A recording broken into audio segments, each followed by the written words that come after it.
Hello dear students, स्वागत आप सभी का आपके अपने इस ब्यूटीफुल से चैनल में। तो आज अपन स्टार्ट करेंगे बेसिक मैथमेटिक्स का लेक्चर नंबर अगला। और अपन इसमें पढ़ रहे थे बच्चों इंटीग्रेशन के अपन ने फॉर्मूले कवर कर लिए थे। आज अपन एक कुछ और बात करेंगे। तो इंटीग्रेशन से रिलेटेड कुछ क्वेश्चंस करेंगे और एक सेक्शन और कवर करेंगे जो कि है ग्राफ। क्लियर? तो पहले अपन इंटीग्रेशन को निपटाते हैं, फिर आगे बढ़ते हैं। तो ज्योमेट्रिकल मीनिंग ऑफ, आप हेडिंग लगाइए, geometrical meaning of integration.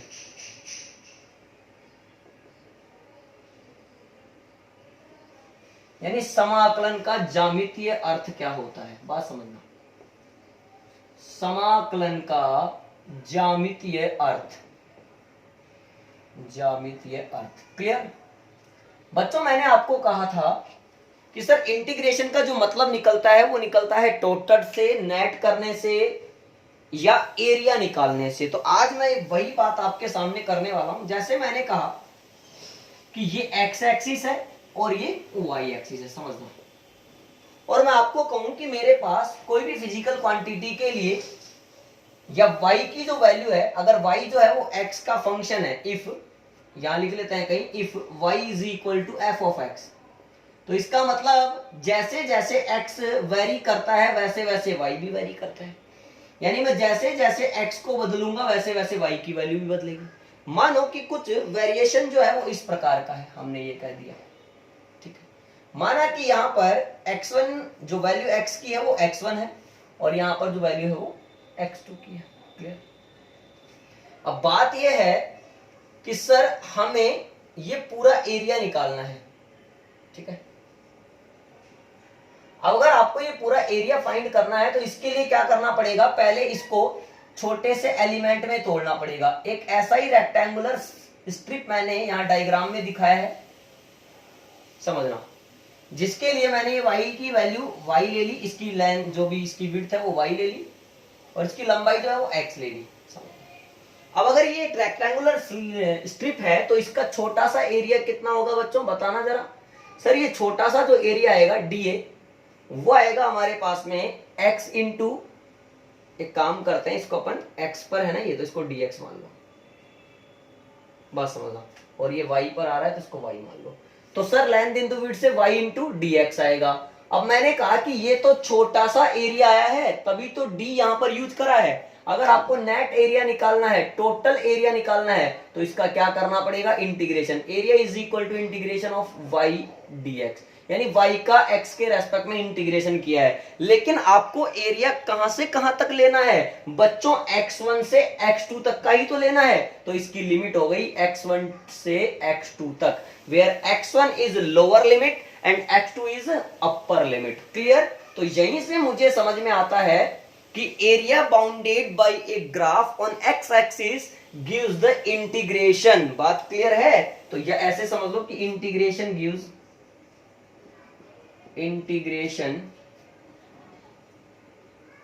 Gives the area of, integration से क्या मिल जाता है, एरिया मिल जाता है, area of bounded graph on x axis. x axis पर जो बाउंडेड ग्राफ है उसका एरिया बता देता है हमें कौन, इंटीग्रेशन। क्लियर? यहां तक का नोट कर लो, फिर अपन क्वेश्चन लिख लेते हैं दो चार, देखिए। ठीक है, आइए अब बच्चों इंटीग्रेशन की क्वेश्चन करते हैं, फिर एक सेक्शन इसका ग्राफ है उसको भी कवर कर लेंगे, फिर एक लास्ट वीडियो और बनाएंगे बेसिक मैथमेटिक्स में, फिर चैप्टर स्टार्ट कर देंगे। ठीक है, तो आइए क्वेश्चन करते हैं बच्चों। इंटीग्रेट फॉलोइंग, जैसे पहला क्वेश्चन है हमारा x, यहाँ पे विद रेस्पेक्ट टू x कर लो, है ना, तो x। सेकंड हमारा हो गया x cube plus cos x। ठीक है, थर्ड हमने नोट कर लिया रूट x कर लिया। फोर्थ हमने कर लिया बच्चों 2/x square plus 1/x square, इस तरह से कर लिया। ठीक है, उसके अलावा साइन 5x कर लिया, एक साइन 5x कर लिया, एक अपन जो है वो बाद में कर लेंगे। ये पहला देखो, सबसे पहला है x का x के रेस्पेक्ट में, तो x dx ऐसे लिखूंगा। बच्चों सीधी सी बात है, x की पावर n का फॉर्मूला यूज कर लो। x की पावर यहाँ कितना दिख रही है 1, फॉर्मूला क्या था x की पावर n प्लस 1 यानी 1 प्लस 1 अपॉन में 1 प्लस 1, और प्लस का c यूज करना चाहो तो कोई प्रॉब्लम नहीं है। इसका आंसर कितना आया x स्क्वायर बटे 2 प्लस c। आया समझ में? सेकंड देखते हैं। सेकंड का सॉल्यूशन देखें तो integration of x cube plus cos x ऐसा लिख लेंगे, ये dx। एक्स क्यूब का क्या हो जाएगा, एक्स की पावर n प्लस 1 से यानी 4, 3 प्लस 1, नीचे भी 3 प्लस 1 4। कोस का क्या आएगा साइन एक्स, किया था अपन ने, ठीक। थर्ड पॉइंट देखते हैं, रूट एक्स dx। अब बच्चों रूट एक्स को क्या लिख लो, x की पावर 1/2 लिख लो। अब कैसे सोल्व करोगे, x की पावर n से, तो x की पावर n प्लस 1 अपॉन में n प्लस 1, तो नीचे हो गया 3/2, तो ऊपर जाके 2/3, सही। और ये हो गया x की पावर 3/2, प्लस का c लगाना चाहो लगाते चलो, मुझे कोई दिक्कत ही नहीं है इससे, ठीक। फोर्थ देखो, फोर्थ है integration of 2/x square plus 1/x square, या 1/x ले लो, इसको ज्यादा सेम मत करो, 1/x dx। बेटा 2/x स्क्वायर इसको लिखो 2 एज इट इज x की power -2 plus 1 upon x dx। अब 1 अपॉन x तो ऐसे कैसे रहेगा, यहाँ पे आएगा 2 x की पावर माइनस का 1, आप खुद देखो -2 और प्लस 1 करोगे नीचे भी -1, क्योंकि log x का डिफरेंशिएशन 1 अपॉन x, तो 1 अपॉन x का इंटीग्रेशन log x, तो ये आ गया मेरे पास -2/x plus log x plus c लगाना चाहो तो कोई प्रॉब्लम ही नहीं है, ठीक। पांचवा भी देख लो, पांचवा इधर कर देता हूं, इंटीग्रेशन साइन 5x। बच्चों सीधा साइन होता तब तो मैं लिख देता माइनस कोस x, तो चलो एक बार इसको मान लिया ऐसा ही, तो माइनस कोस 5x, लेकिन दिक्कत है 5x। अब वहां डिफरेंशिएशन वाले केस में भी इसका दोबारा डिफरेंशिएशन करके इनटू में लिख देते थे, यहां भी दोबारा डिफरेंशिएशन इसका करेंगे बट इनटू में नहीं, डिवाइड में, तो 5x का डिफरेंशिएशन आएगा ओनली 5, तो माइनस कोस 5x अपॉन 5। फटाफट से नोट कर लो, फिर एक डेफिनेट इंटीग्रेशन का क्वेश्चन भी आपको मैं करवा देता हूं।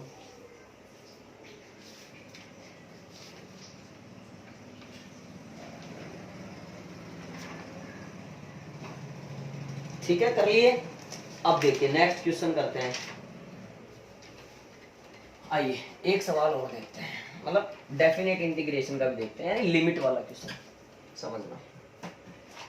आप लिमिट वाला क्वेश्चन देखो, -1 से 3 पर 3x स्क्वायर प्लस 4x ऐसे लिखा हुआ है, हमें इसका आंसर बताना है। मैंने कहा जनरल तरीके से इंटीग्रेशन करते चलो, देखो जनरल तरीका, 3x स्क्वायर का मतलब x³ 3 प्लस 4x का मतलब हो गया x² 2, अब बड़ा ब्रैकेट -1 से +3, कोई प्रॉब्लम नहीं है। इसको काट लिया x³ प्लस इसको भी काट लो, 2 बार कट जाएगा, प्लस 2x² -1 से प्लस। मैंने कहा था पहले अपर लिमिट फिर माइनस करके लोअर लिमिट, तो 1 का क्यूब प्लस, सॉरी ये 3 है ना यार, तो 3 का क्यूब प्लस 2 इंटू 3 का स्क्वायर, ये हो गई आपकी अपर लिमिट कंप्लीट, माइनस अब क्या यूज करो लोअर लिमिट, तो -1 का क्यूब प्लस 2 इंटू -1 का स्क्वायर, इस तरह से इसको सोल्व कर लो। 3 का क्यूब कितना हो गया 27 प्लस यहाँ पे 9 और 2 18 हो गए, माइनस -1 का क्यूब -1 और प्लस का 2, तो बच्चों ये आ रहा है 27 10 37 और 8 कितना हो रहा है ये बोलो 45, और यहाँ पे हो रहा है माइनस, ये प्लस का 1 बचा तो -1, तो कुल मिला के आंसर आया 44। आया समझ में? अब एक नेक्स्ट सवाल आप चाहें तो खुद ट्राई कर सकते हैं, जैसे मैंने कहा कि cos x का करना है भैया -π/2 से लेकर के +π/2 के बीच, ठीक है। क्या करते आप सर, sin x हो जाता, बिल्कुल बेटा sin x हो जाता, लिमिट -π/2 से कहां पे है +π/2 तक है, या +π तक ले लो इसको ना, कहीं तक भी ले लो यार, मुझे कोई फर्क नहीं पड़ रहा, आपका कोई दिक्कत नहीं है।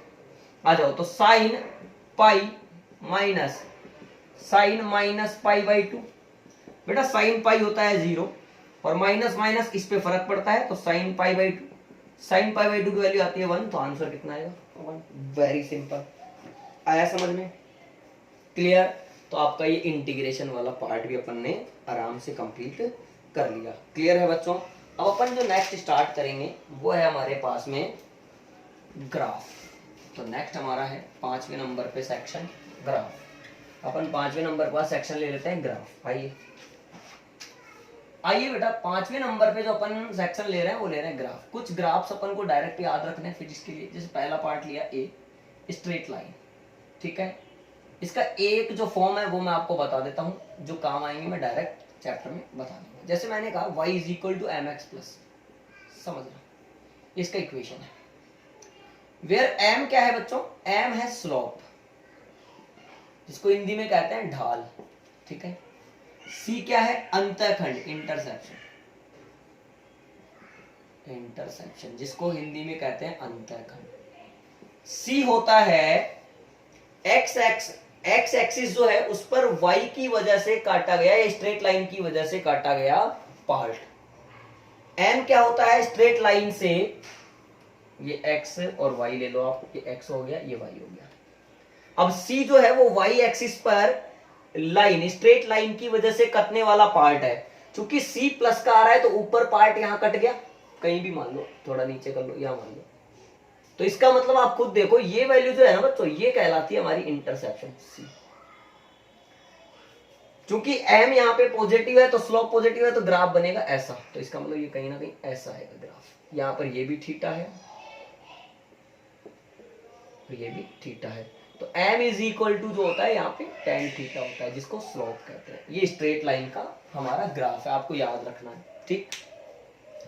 नेक्स्ट अपन बात करें सेकंड पॉइंट की, तो वो है पैराबोला बी, परवलय, पैराबोला। आपको याद रखना है प्यारे बच्चों, लगभग सारे ग्राफ याद रखने हैं। इसमें कई पॉइंट है। जैसे पहला है वाई स्क्वायर बराबर 4ax, इसका इक्वेशन है। तो Y square is directly proportional to X. अब इसमें मैं बताऊंगा आपको सारे, देखो ऐसे कोऑर्डिनेट सिस्टम बना लें आप लोग।